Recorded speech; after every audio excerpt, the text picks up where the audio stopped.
सिक्किम एक आकर्षक पर्यटन राज्य है और ये भारत के सबसे स्वच्छ राज्यों में से एक है। लेकिन आज जो सिक्किम को भारत के राज्य के रूप में देख रहे हो, ये पहले ऐसा नहीं था। इसको इंडिया में विलय करने का एक रोचक कहानी है, तो चलिए इसे जानते हैं।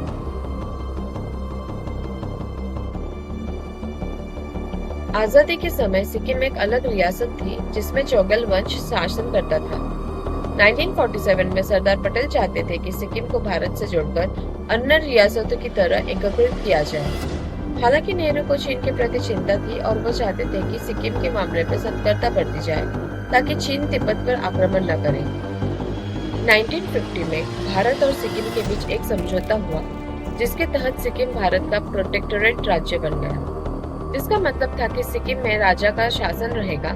हालांकि रक्षा और विदेश मामले से जुड़े मुद्दे पर भारत सरकार विचार करेगी। यह स्थिति 1964 तक जारी रही।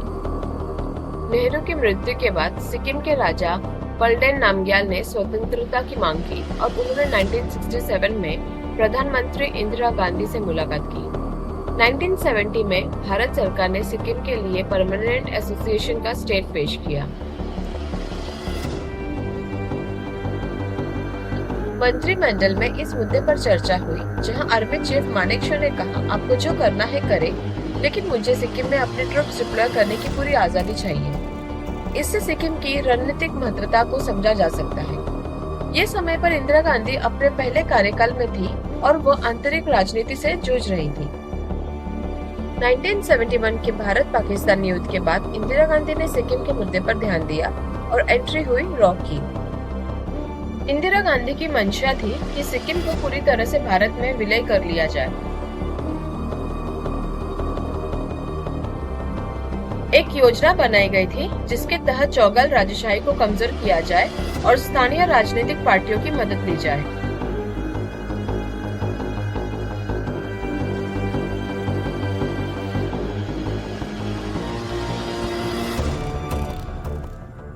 सिक्किम नेशनल कांग्रेस के नेता काजी लेंडुप दोरजी और उनकी पार्टी ने राजशाही के खिलाफ मुहिम चलाई थी और जनता भी लोकतंत्र के पक्ष में ही थे। यहाँ तक कि एक इलेक्शन कराकर सिक्किम का विलय किया जा सके, इसमें भी कठिनाई थी। पीएन बनर्जी और अजित सिंह सयाली जैसे ऑफिसरों ने इस मिशन को संचालित किया था और इसके साथ ही जीबीएस सिंधु ने भी इस प्रक्रिया को प्रबंध किया था। वे सिक्किम के रॉ के हेड थे।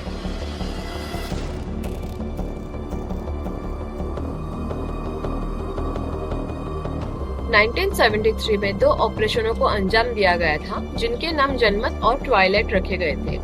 इन नामों का उपयोग सिक्किम नेशनल कांग्रेस के 2 नेताओं काजी लेंडुप दोरजी और केसी प्रधान के लिए किया गया था। इन नेताओं के सहयोग से इस पूरे योजना को अंजाम दिया गया था। फरवरी 1973 में पीएन बनर्जी और उनकी टीम ने काजी लेंडुप दोरजी और प्रधान से मुलाकात की और इसके बाद सिक्किम प्लान शुरू हुआ। इसी दौरान बनर्जी को एक CIA ऑपरेटिव के बारे में पता चला, जो कलकत्ता स्थित यूएस दूतावास में तैनात था। इस आदमी का नाम पीटर बर्लेह था। बर्लेह को सिक्किम में आधिकारिक गेस्ट के तौर पर बुलाया गया था और इससे बनर्जी को उसके बारे में संदेह हुआ कि एक यूएस राजनयिक ऑफिसर सिक्किम में क्या कर रहा है। पता चला कि पीटर बर्लेह ने सिर्फ चौगल राज्य के साथ ही नहीं, बल्कि सिक्किम नेशनल कांग्रेस के नेता काजी लेंडुप दोरजी से भी मिलाप किया था।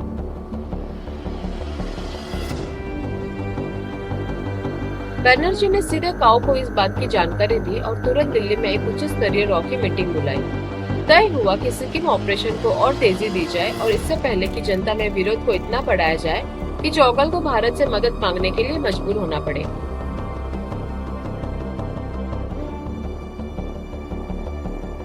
इसके अलावा निर्धारित किया गया कि सेना को सिक्किम में एक फ्लैग मार्च आयोजित करना चाहिए ताकि लोकतंत्र समर्थक लोगों को ये संदेश मिले कि भारत उनके साथ है। इसका कारण था कि 1949 में भी सिक्किम में ऐसे ही विद्रोही की आवाज उठी थी, लेकिन तब प्रधानमंत्री नेहरू ने निष्क्रिय रवैया अपनाया था। इसलिए रॉ के माध्यम से लोकतंत्र समर्थक संगठनों को जो भी सहायता मिल सकती थी वो प्रदान की गई। 4 अप्रैल 1973 को एक विशेष घटना घटी।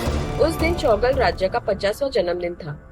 राजभवन में एक जश्न आयोजित किया गया था, जबकि सड़कों पर राजशाही के खिलाफ प्रदर्शन चल रहा था।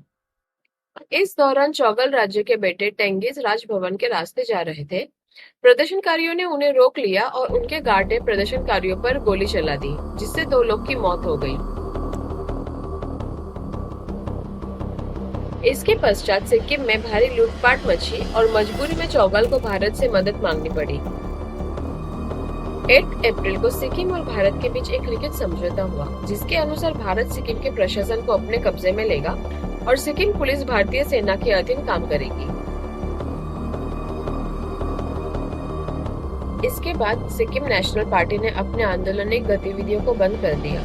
8 मई को एक और समझौता हुआ, जिसके तहत चौगल राज्य के पास सिर्फ राजभवन और उसके गार्ड का नियंत्रण रहा। मामला धीरे धीरे सुलझ गया,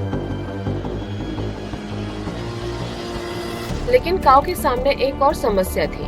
इंदिरा गांधी ने काओ से कहा था कि सिक्किम को भारत में पूर्ण रूप से विलीन करना है।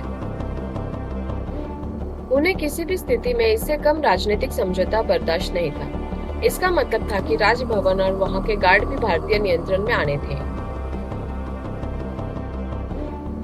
एक और मुद्दा भी था जिससे परेशानी थी। सिक्किम में सिर्फ राजशाही एक पक्ष नहीं था, बल्कि वहाँ भोटिया जनजाति और नेपाली समुदाय भी ताकत रखते थे। चुनाव के समय अगर ये पक्ष अधिक सीटें जीत लेते तो भारत में विलय की योजना को कठिनाई का सामना करना पड़ता।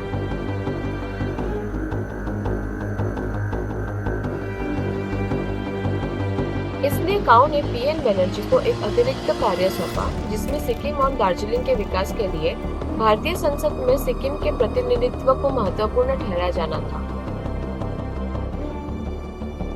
इससे उनका मकसद था कि चुनाव के बाद विधानसभा में कम से कम 70% सदस्य भारतीय सरकार के हों, जिससे विलय में कोई समस्या न उठे। काओ की इच्छा अनुसार सिक्किम नेशनल कांग्रेस ने काजी को भारी बहुमत से विधानसभा में चुन लिया। चौगल को पता चल गया था कि अब वह राजभवन का उपयोग नहीं कर सकेगा, इसलिए उन्होंने अंतर्राष्ट्रीय मंच पर इस मुद्दे को उठाने की शुरुआत की। इसके परिणाम स्वरूप रॉ ने सिक्किम ऑपरेशन का अंतिम चरण प्रारंभ किया, जिसमें राजभवन को नियंत्रण में लेना शामिल था और यह केवल बिना हिंसा के हो सकता था। रॉ की योजना के अनुसार पहले गैंगटॉक में प्रदर्शन शुरू हुआ और मांग की गई कि राजभवन को राज्य के नियंत्रण में लिया जाए और सिक्किम गार्ड्स को वहां से हटाया जाए। इसके बाद चौगल को इंडिया हाउस में ले जाने की योजना बनाई गई और बाद में उन्हें गैंगटॉक के बाहर एक अतिथि भवन में स्थानांतरित किया गया। इन सभी निर्णयों के बाद सिक्किम नेशनल कांग्रेस के नेता काजी ने भारतीय अधिकारियों को 2 पत्र लिखे, जिनमें सेना के हस्तक्षेप की मांग की गई। इसके बाद 8 अप्रैल को ब्रिगेडियर दीपेंद्र सिंह के नेतृत्व में सेना के 3 बटालियन राजभवन पहुंचे, जहां सिक्किम गार्ड्स ने थोड़ी प्रतिरोध दिखाया, लेकिन सिर्फ 20 मिनट के भीतर राजभवन को कब्जे में ले लिया गया।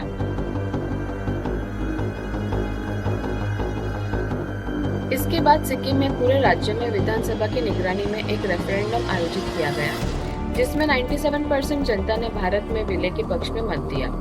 इसके पश्चात 16 मई 1975 को सिक्किम भारत का आधिकारिक रूप से 22वां राज्य बन गया।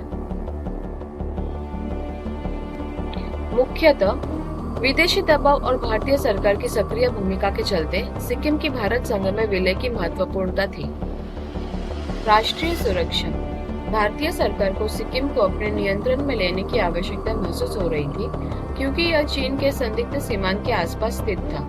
चीन द्वारा तिब्बत को किए गए कब्जे के बावजूद सिक्किम एक महत्वपूर्ण संबंधी राज्य था और भारत की राष्ट्रीय सुरक्षा के लिए अत्यंत महत्वपूर्ण था। इस तरह सिक्किम भारत में विलय हुआ था।